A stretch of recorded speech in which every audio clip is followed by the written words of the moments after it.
Workers and children. Two important areas that will get special attention by all leaders in today's show. We also have highlights of Labor Day projects across the island. So please stay with us. I'm Adrian Atkinson.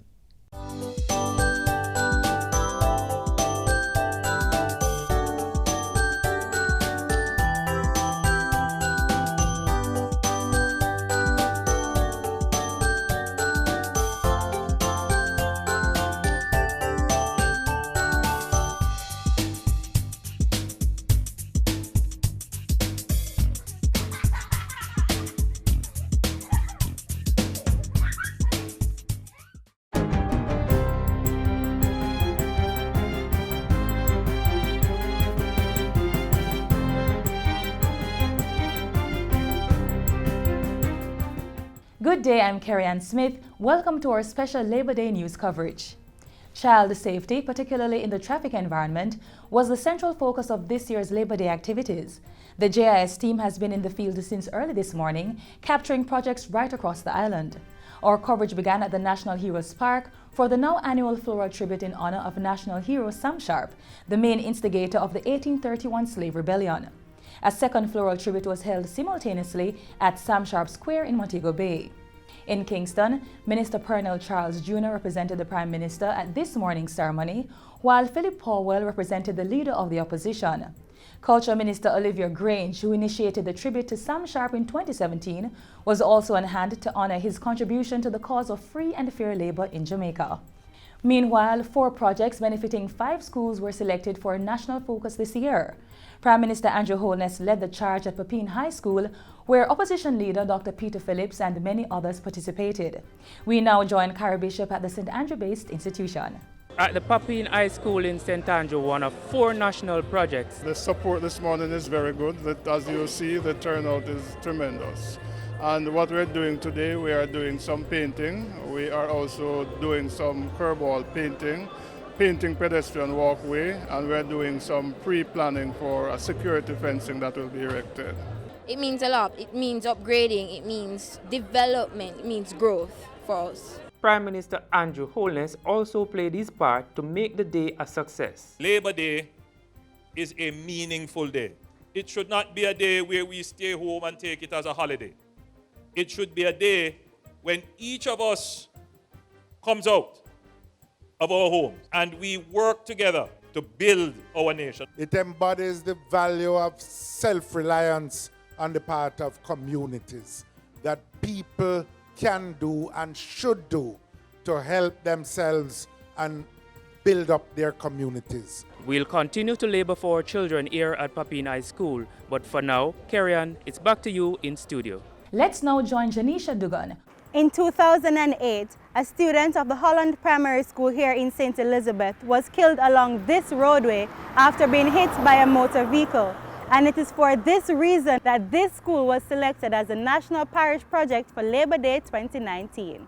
The scope of the project will include brightening the pedestrian crossing, putting in a bus lay-by, also putting in a paved walkway. Funding for the project is being provided by the JN Foundation and UNICEF. Their work, however, did not stop there, as they are also providing funding for the National Parish Project in Portland at the Fair Prospect Primary School. So the pedestrian crossing, as part of the theme for Labor Day, child safety, will help in providing safety for children in crossing the road. As you can see, it's a main road. I am Janisha Dugan reporting for JIS News. We stay in the east, where Shaquille Hines joined the local authority and community members to illuminate the route for students of 1 St. Thomas School. Residents of Coolita, Georgia came out in their numbers in support of this year's Labor Day theme, Child Safety. It's you, it's me, it's all of we. So this morning we're in the Georgia community, which is in Trinityville. And as you can see around, we have persons that are debushing the area because the area is heavily overgrown with a lot of bush. And so we had a massive cleanup as well as the installation of street lights. Down this area is further away from where the citizens live. And sometimes at night when the children or even adults ourselves are coming in, it's rather dark and it's a long way before we see some light. And because of the bushing, it's hard to see if perpetrators or any thief is in the bushes hiding, lurking. So this lighting and the debushing will impact the community in a great way. While driving around the corporate area this morning, our teams witnessed volunteers from several private sector companies laboring to improve the traffic environment. COK workers, for instance, were seen painting a pedestrian crossing in Crossroads. In the meantime, the Kingston and St. Andrew Municipal Corporation got teams together to tackle 3 parish projects in the corporate area. Shelley Ann Thompson was with the KSAMC teams. Some 250 persons turned out at the Duane Park Recreational Facility to ensure that the KSAMC's project for Labor Day was a success. We're doing a kiddies play area, so put in some play equipment, tied up the area nice enough. One thing we wanted to do is to take the children from walking on the main road.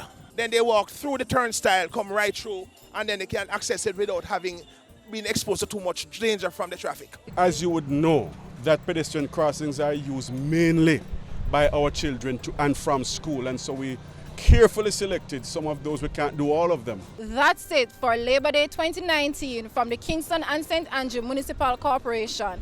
I am Shelley Ann Thompson, reporting for GIS News. In St. Catherine, meanwhile, volunteers made a community space disaster safe.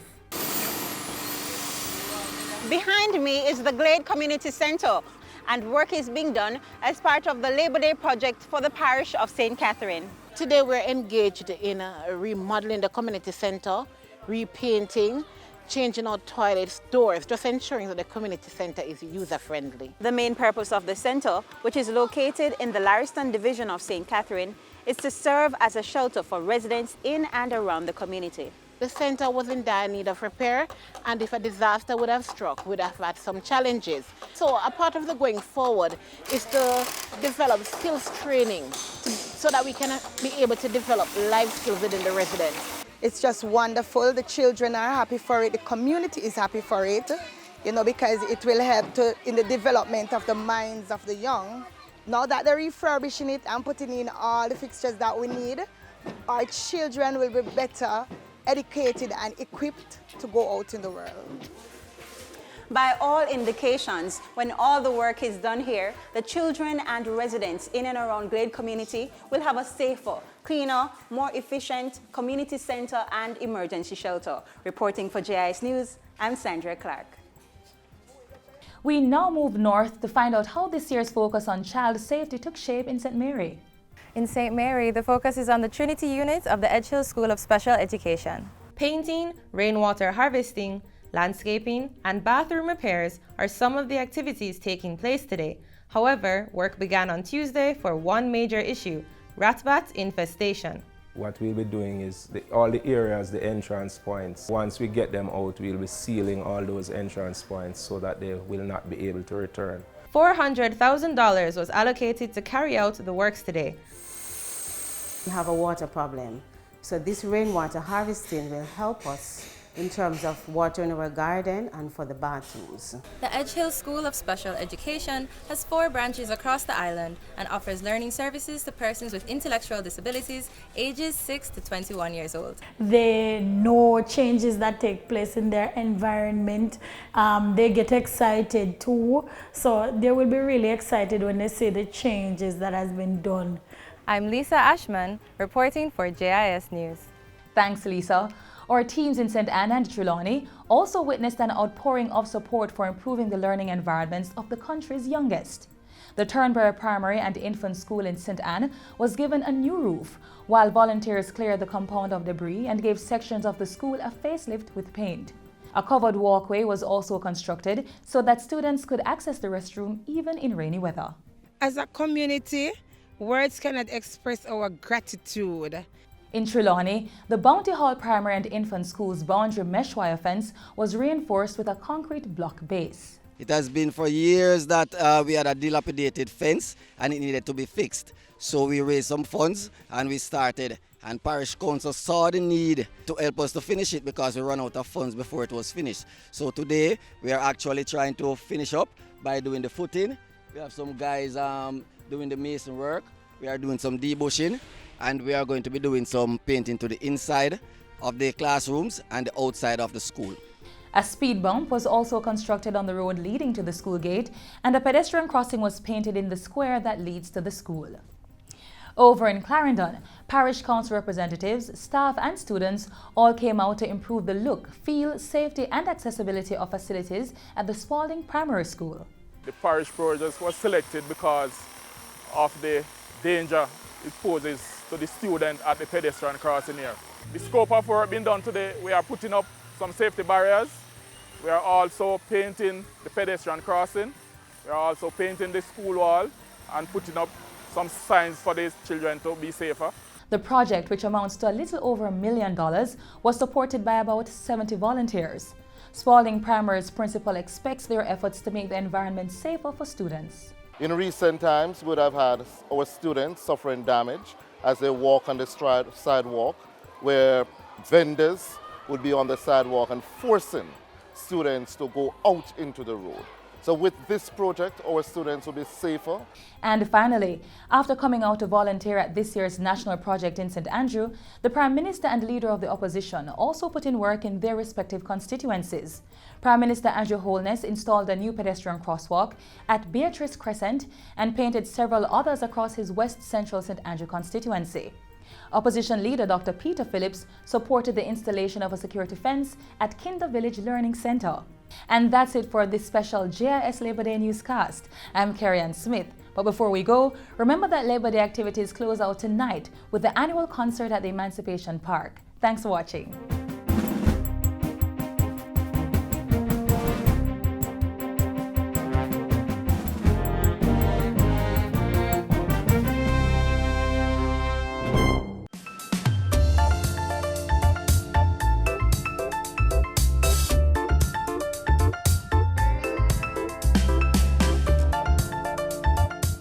Prime Minister Andrew Holness now highlights achievements in the area of labor and reminds us that the protection of all children is everybody's business.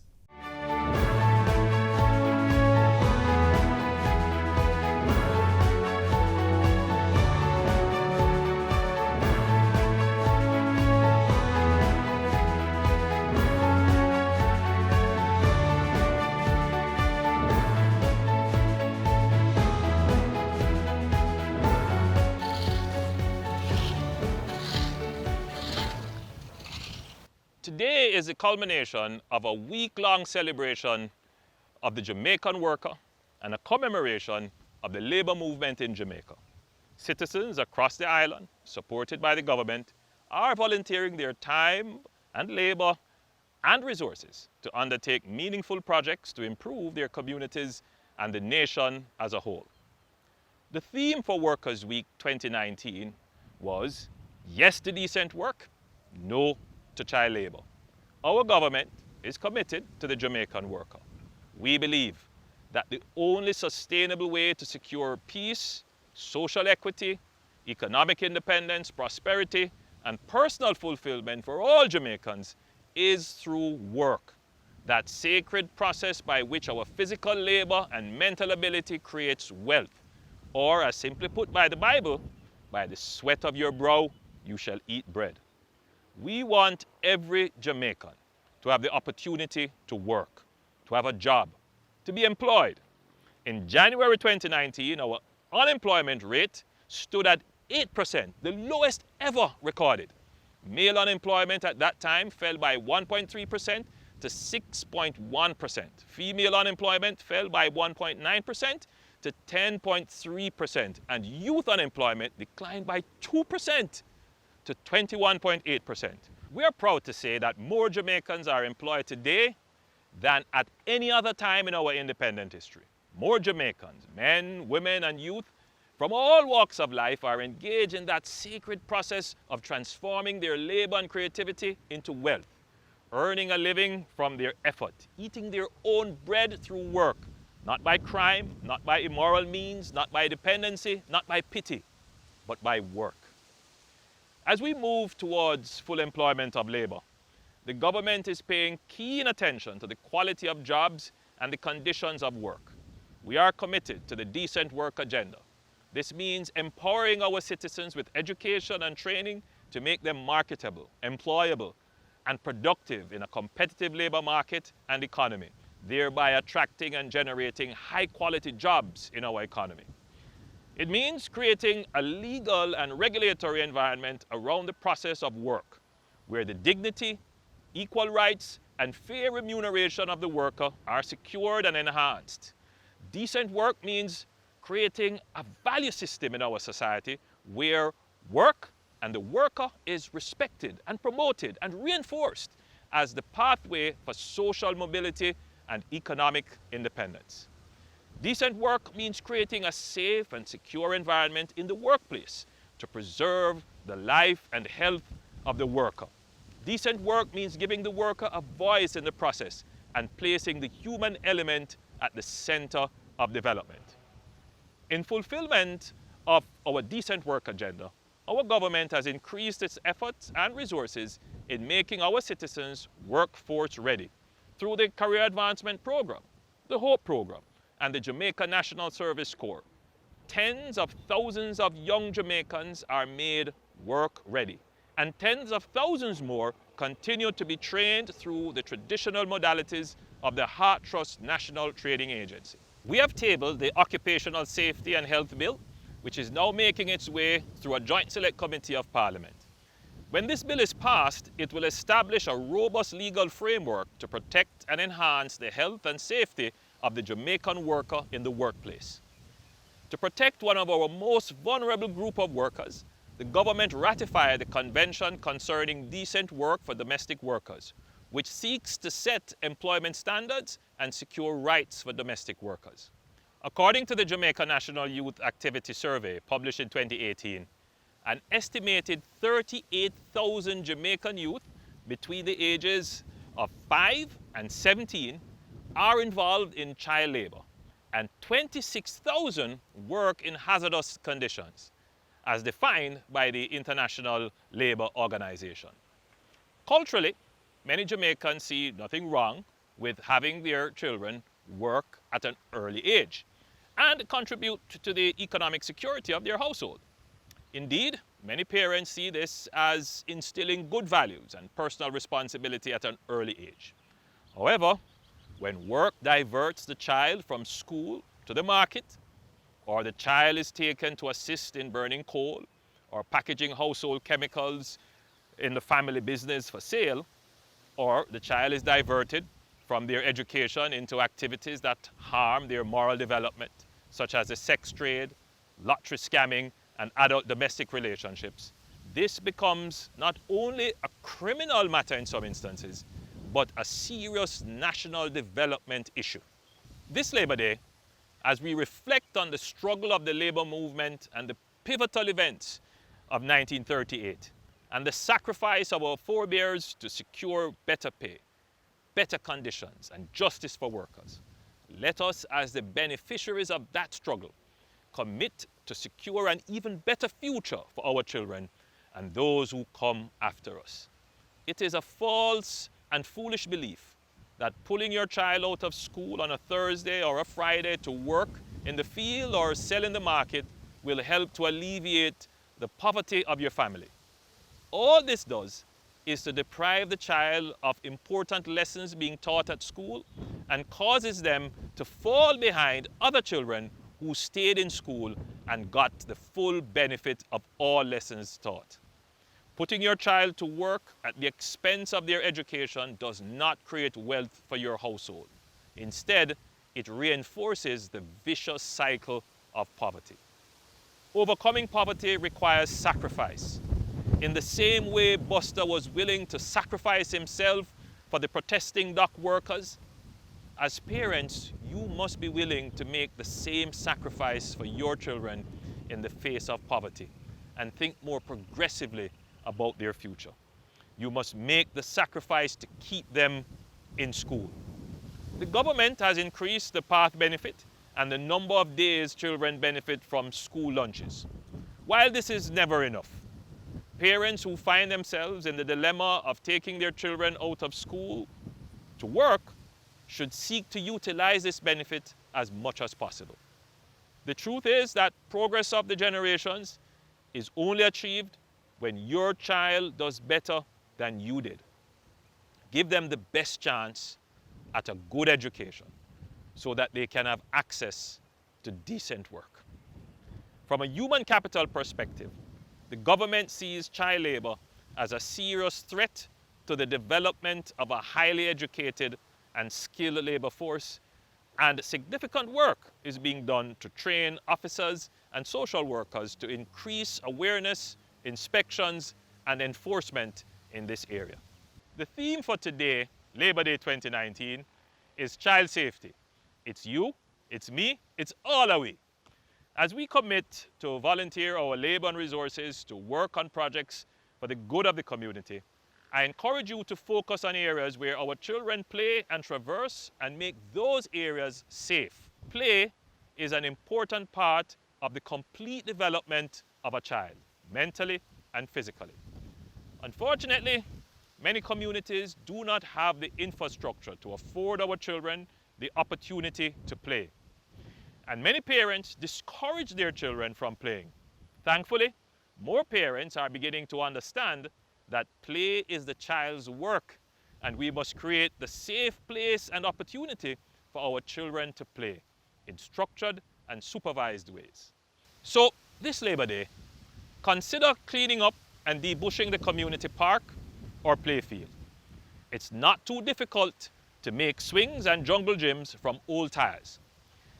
And while we are at it, let's start the conversation with our children to encourage them to report to a responsible adult anyone who may be encouraging them in uncomfortable ways, abusing them, molesting them, or grooming them to moral danger.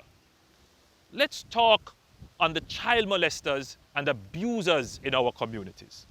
This Labor Day, let's make our communities safe for our children. Child safety, it's you, it's me, it's all of we.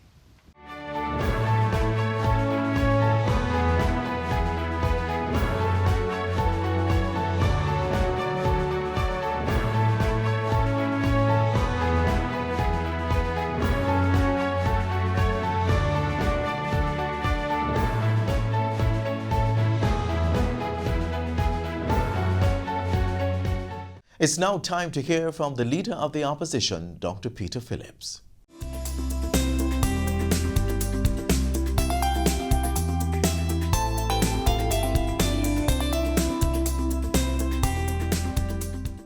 Fellow Jamaicans, the annual celebration of Labor Day provides the opportunity for us as a nation to appreciate the fundamental contribution of workers to Jamaica's development.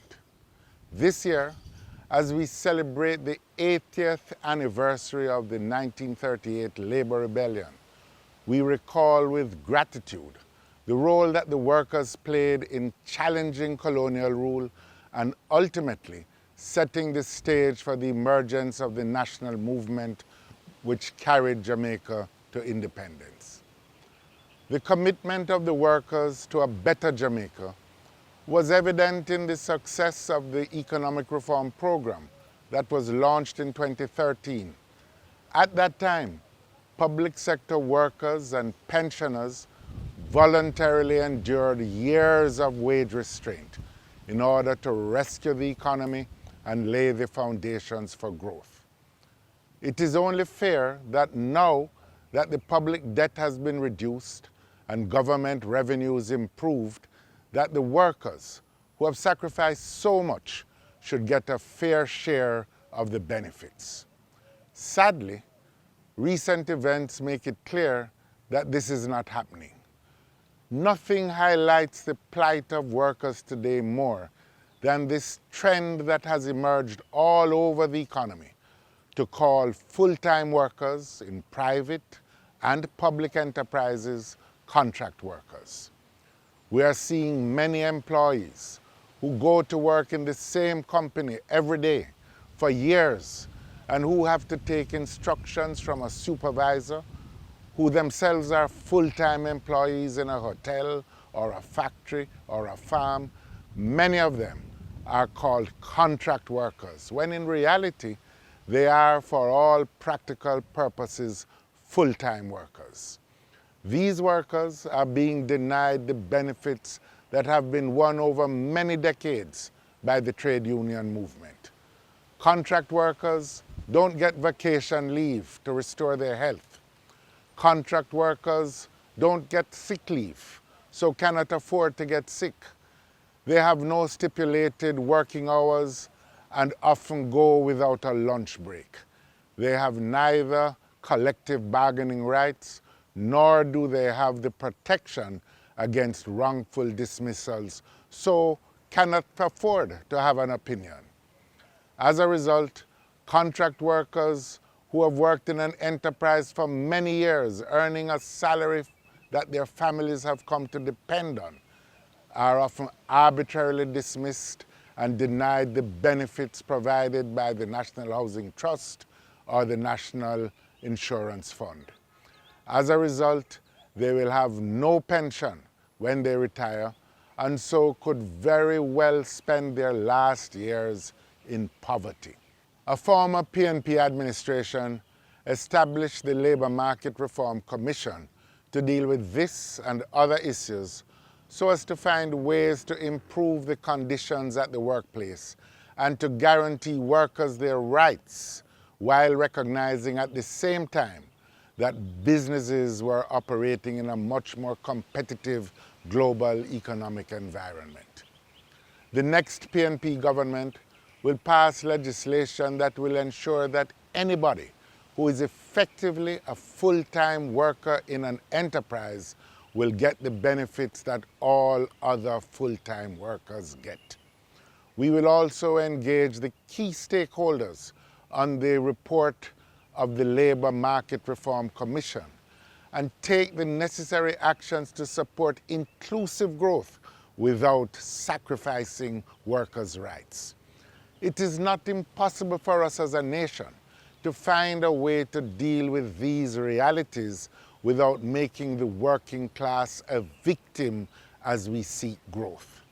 This year, the world also celebrates the 100th year of the International Labour Organization, the ILO, and we must use this opportunity to renew our commitment as a nation to the rights of the Jamaican workers and to their safety and security at the workplace.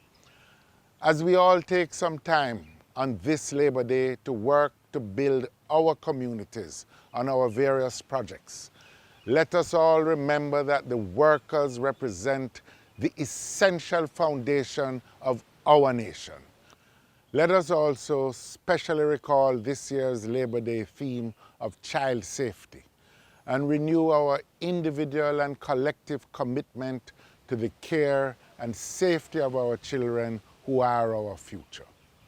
Those who in 1938 set out to bring down the colonial order and launch Jamaica on the path of nationhood were hoping to build a country in which each citizen would see him or herself as the protector of the community and of each other.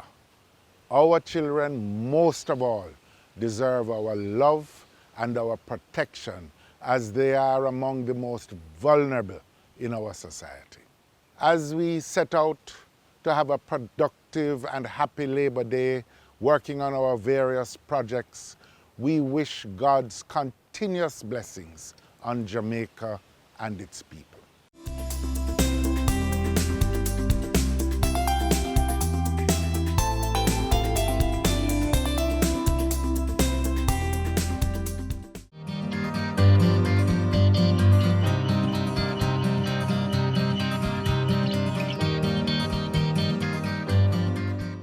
As we close today's show, we ask that you stay connected via our website, jis.gov.jm, and while you're online, send your feedback to Jamaica Magazine at jis.gov.jm or via tweet at JIS News.